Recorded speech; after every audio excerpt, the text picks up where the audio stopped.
అలాగే కొంతమంది నాకు చాలా ఆనందంగా ఉంటది. డాన్స్ ఏద్దాం ఉంటది. కానీ వాళ్ళు నాకు డాన్స్ రాదు. అరే! నువ్వు చాలా హ్యాపీగా ఉన్నావు. ఎదురైతే మ్యూజికొస్తుంది. ఆ మ్యూజిక్‌కి ఇలా నీ హెడ్ మూవ్‌మెంట్ ఇస్తున్నావు, షోల్డర్ మూవ్‌మెంట్స్ ఇస్తున్నావు, లెగ్ మూవ్‌మెంట్స్ ఇస్తున్నావు. ఎవరన్నా చూస్తారో ఏంటి అని ఆలోచించాల్సిన అవసరం లేదు. నీ బాడీ ఆ మ్యూజిక్ రియాక్ట్ అవుతుంది. కాబట్టి స్టెప్‌లు ఇలాగే వెయ్యాలి. జూనియర్ ఎన్టీఆర్ లాగా ఎయ్యాలి, అల్లు అర్జున్ లాగా ఎయ్యాలి, ప్రభాస్ లాగా ఎయ్యాలి అంటే కుదరదు. మీ శరీరం ఏ విధంగా సహకరిస్తే, ఏ విధంగా డాన్స్ చేస్తే మీరేది చేసినా డాన్సేనండి.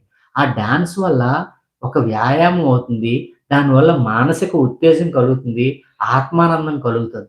అది చాలా ఇంపార్టెంట్. సో, డాన్స్ అంటే డాన్స్ నేర్చుకోవాల్సిన పని లేదు. డాన్స్ రావాల్సిన పని లేదు. నీకు ఆనందంగా అనిపించింది.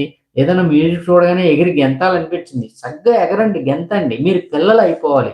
దాన్నేమంటారు ఇన్‌హిబిషన్స్